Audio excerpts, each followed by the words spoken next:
Bismillahirrahmanirrahim.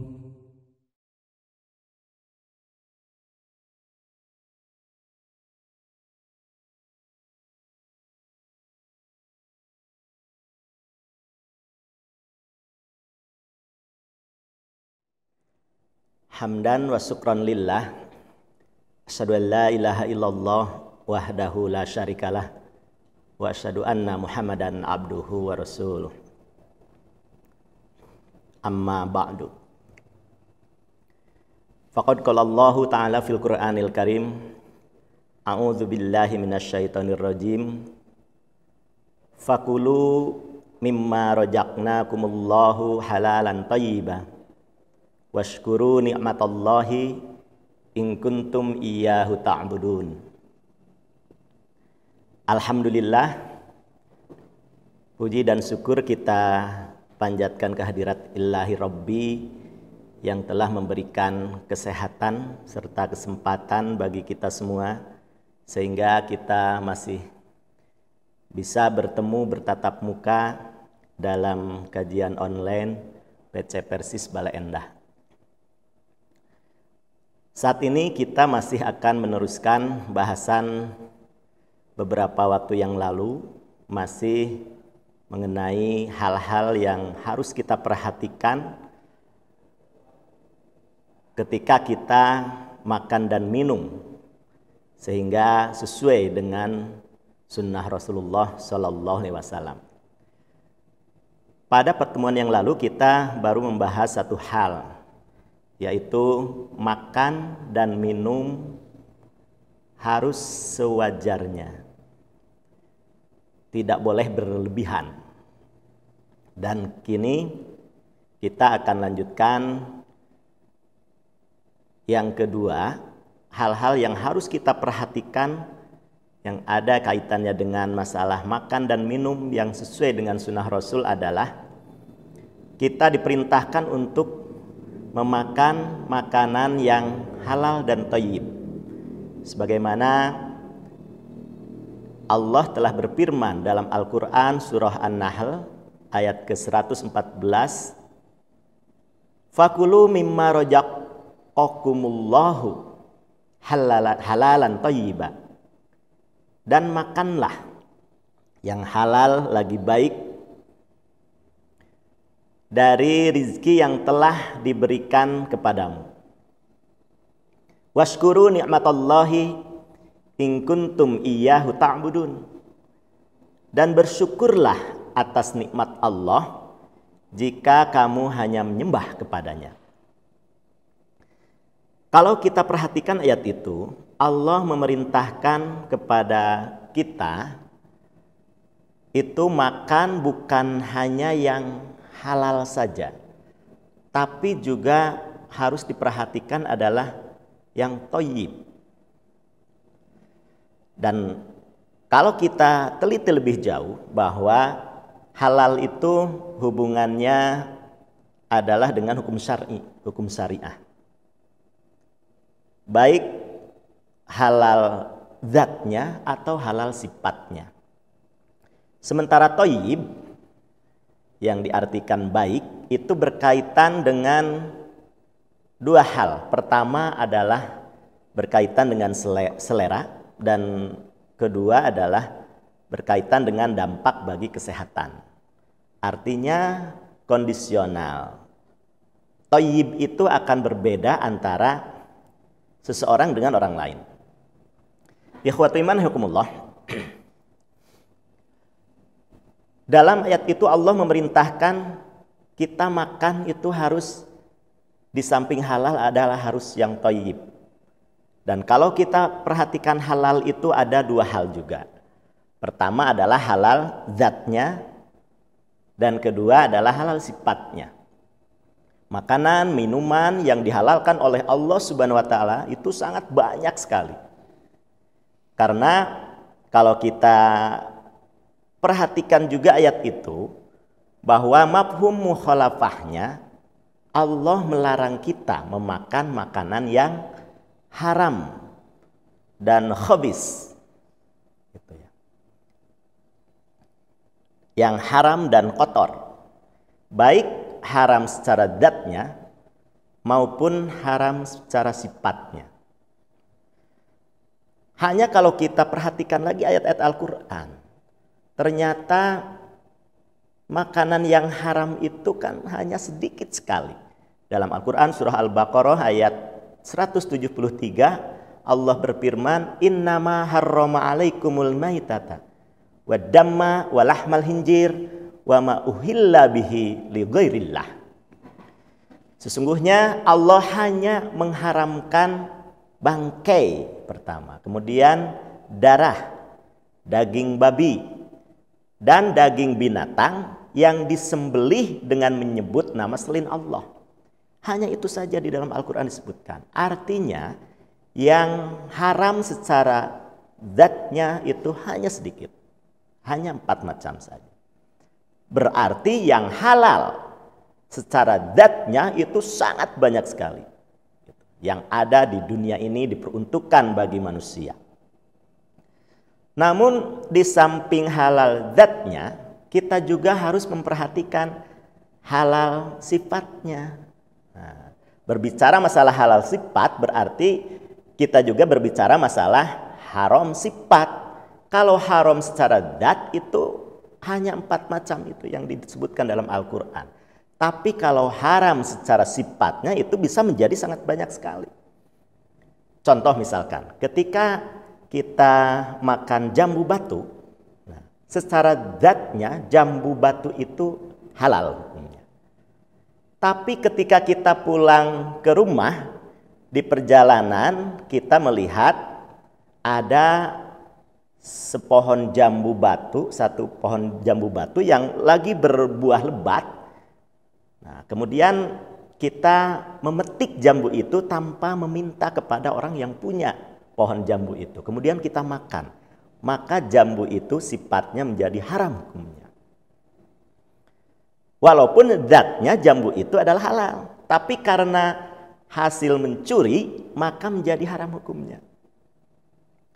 Contoh lain, ketika seorang laki-laki bekerja, kemudian di tempat kerjanya dia melakukan korupsi, membawa uang hasil korupsi. Kemudian dibelikanlah makanan, misalkan membeli martabak untuk oleh-oleh keluarga di rumah.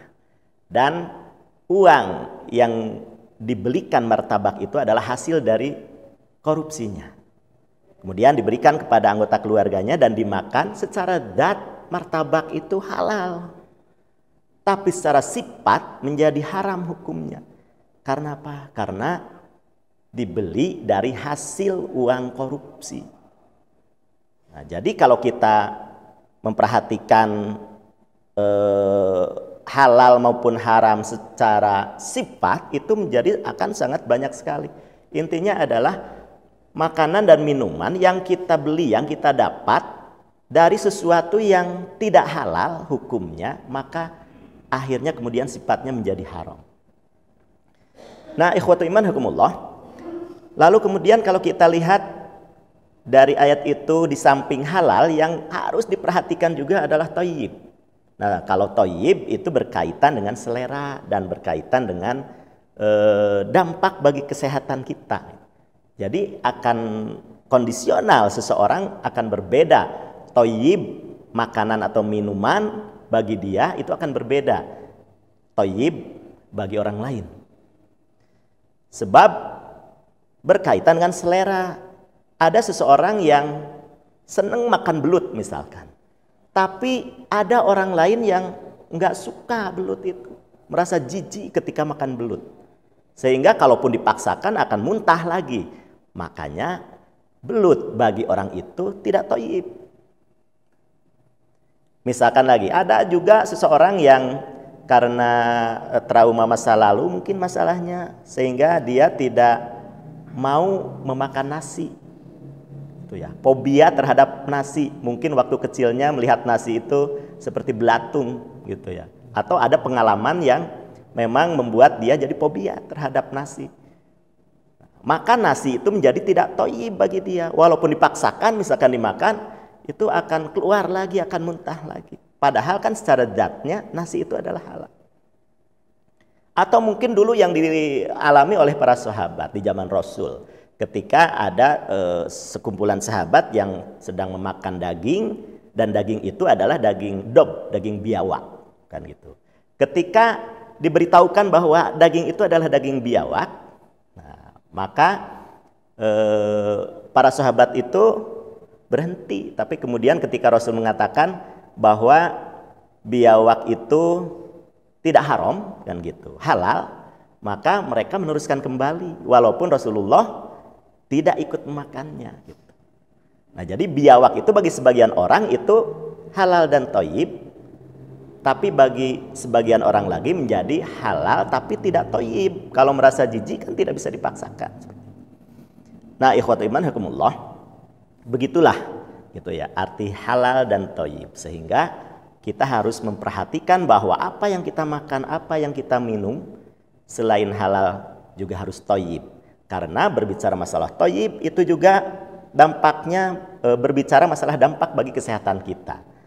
Contohnya misalkan daging domba. Daging domba itu kan halal hukumnya, tapi tidak thayyib bagi sebagian orang yang memiliki riwayat penyakit hipertensi atau darah tinggi, sehingga ketika makan daging domba itu tekanan darahnya menjadi tinggi dan berbahaya bagi kesehatannya. Akhirnya daging domba walaupun zatnya halal tapi tidak thayyib bagi dia. Atau misalkan ikan asin, bagi orang yang hipertensi sebagian itu menjadi tidak thayyib. Karena apa? Akan meningkatkan tekanan darahnya dan berbahaya bagi kesehatannya.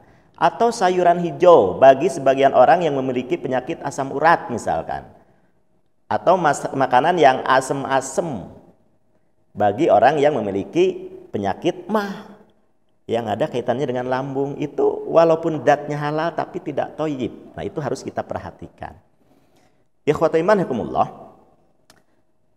Dan kita harus memperhatikan bahwa makanan ya dan minuman itu yang kita makan harus yang halal, karena ternyata kalau kita lihat dari beberapa hadis itu akan sangat dampaknya itu akan sangat luar biasa ruginya ketika kita makan dan minum yang haram hukumnya. Seperti disebutkan dalam hadis riwayat Imam Muslim, Ahmad dan Tirmidzi. An Abi Hurairah qala, dari Abu Hurairah beliau berkata, qala Rasulullah sallallahu alaihi wasallam. Rasulullah sallallahu alaihi wasallam beliau bersabda, "Ayyuhan nas, innallaha thayyibun la yaqbalu illa thayyiban." Wahai manusia, sesungguhnya Allah itu thayyib, Allah itu maha baik. La yaqbalu illa thayyiban, dan Allah tidak menerima kecuali yang baik-baik. Wa innallaha amaral mu'minina bima amara bihil mursalin. Dan sesungguhnya Allah telah memerintahkan kepada orang-orang mukmin itu sama dengan apa yang diperintahkan kepada para rasul.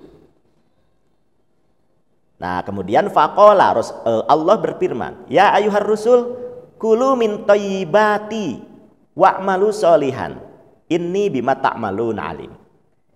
Hai para rasul, makanlah dari makanan yang baik-baik dan kerjakanlah amal soleh. Sesungguhnya Allah Maha mengetahui apa yang kalian kerjakan. Itu di Al-Quran surat Al-Mu'minun. Kemudian ketika Allah berfirman juga, "Ya ayyuhalladzina amanu kulu min thayyibati ma razaqnakum." Hai orang-orang yang beriman, makanlah dari rezeki yang baik-baik yang kami berikan kepadamu. Itu di Al-Quran surah Al-Baqarah ayat 172 ya. Kemudian setelah itu summa dzakarar rajula yutilus safaro as'atha akbaro ya muddu yadaihi ilas sama, ya Rabbi, ya Rabbi. Kemudian Rasul menyebutkan seorang laki-laki yang sedang melakukan safar, perjalanan yang cukup panjang, cukup lama. As'atha akbaro, sampai rambutnya kusut berdebu. Kemudian ya muddu yadaihi ilas sama, dia berdoa dengan menadahkan tangannya ke langit. Ya Rabbi, ya Rabbi. Tapi kata Rasul, wa mat'amuhu haramun, wa masrobuhu haramun. Makanannya dari yang haram, kemudian minumannya juga dari yang haram. Wa malbasuhu haramun. Pakaiannya yang dia pakai juga dari yang haram. Wa gudiya bil harami, dan yang dia dapatkan juga adalah dari hal-hal yang haram. Fa anna yustajabu lidzalik. Maka kata Rasulullah, bagaimana mungkin Allah mengabulkan doanya? Nah, ikhwati iman hakumullah, dari hadis ini bisa kita tarik kesimpulan bahwa ternyata makanan atau minuman ataupun apa yang kita dapatkan dari hal-hal yang haram itu bisa menjadi hijab bagi doa-doa kita, bisa jadi penghalang bagi doa-doa kita kepada Allah. Bukannya Allah tidak mengabulkan doa kita, karena Allah menjamin, ud'uni astajib lakum, kan itu. Berdoalah kepadaku, aku pasti akan mengabulkan. Tapi kelakuan kita lah yang membuat doa itu bisa terhalang. Kita membuat penghalang dikabulkannya doa oleh Allah Subhanahu wa taala. Karena apa? Karena kita memakan, kita memakai, kita meminum, atau kita menerima hal-hal yang sumbernya bukan dari hal-hal yang halal. Maka Allah akan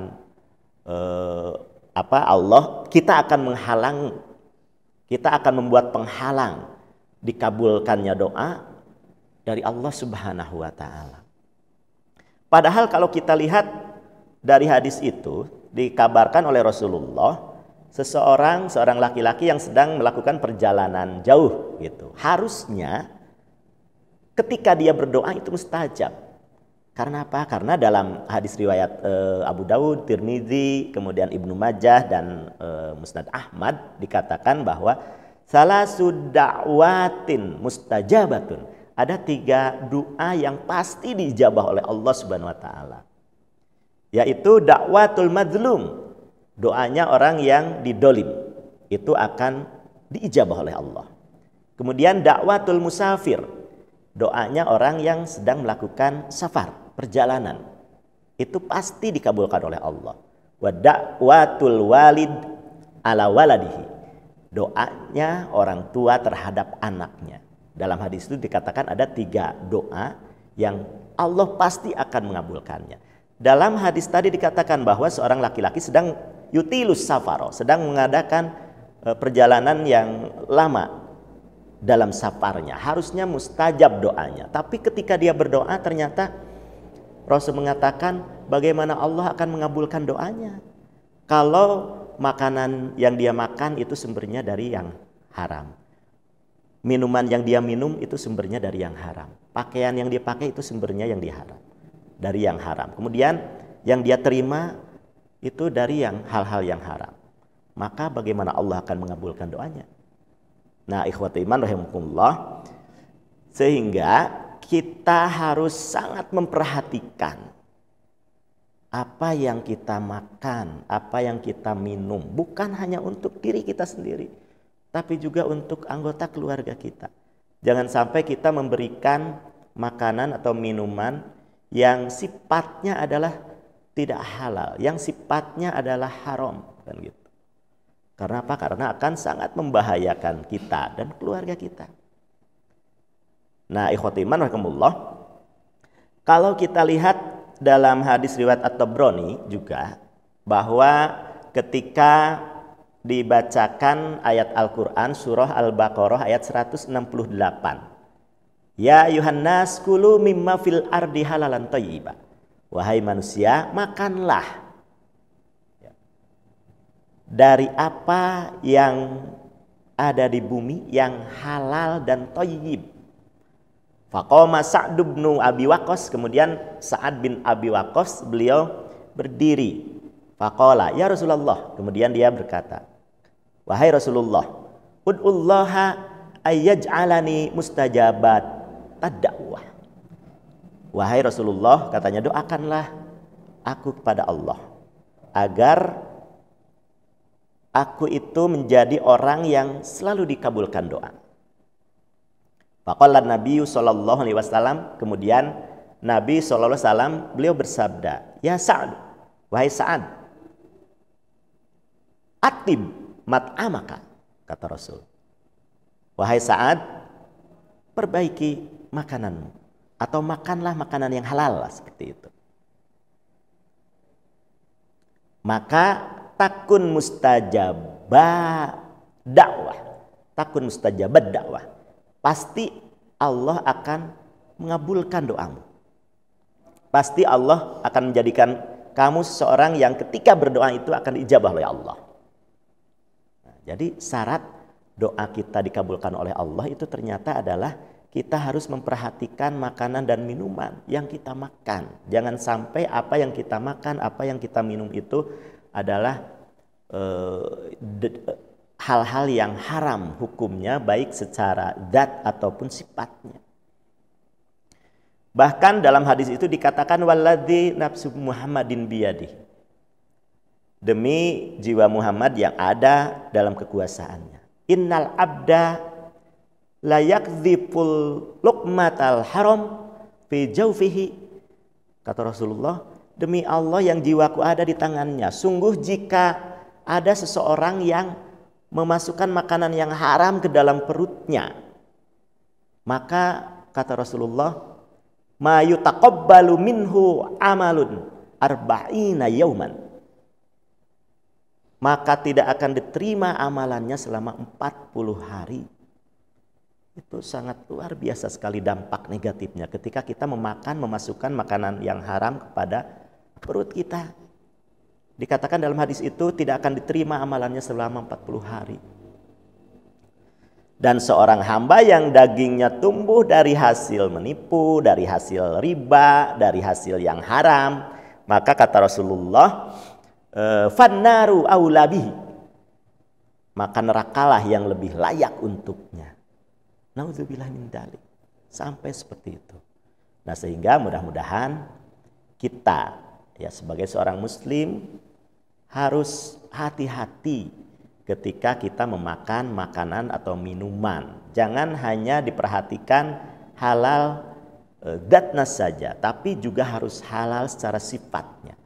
Di samping juga kita harus memperhatikan apa yang kita makan, apa yang kita minum itu di samping halal juga adalah harus yang thayyib, harus yang baik untuk selera kita maupun untuk kesehatan kita. Nah, ikhwati iman rahimakumullah, rupanya itu saja yang bisa saya sampaikan pada kesempatan ini terkait dengan masalah makanan dan minuman yang halal, yang sesuai dengan sunnah Rasulullah Sallallahu Alaihi Wasallam. Semoga kita diberi kesempatan lagi untuk kita lanjutkan kembali bagaimana cara makan dan minum yang sesuai dengan sunnah Rasul. Rabbana hablana min azwajina wa dzurriyyatina qurrata a'yun waj'alna lil muttaqina imama. Rabbana atina fid dunya hasanah wa fil akhirati hasanah wa qina adzabannar. Aqulu qouli hadza wa astaghfirullah li wa lakum. Wassalamualaikum warahmatullahi wabarakatuh.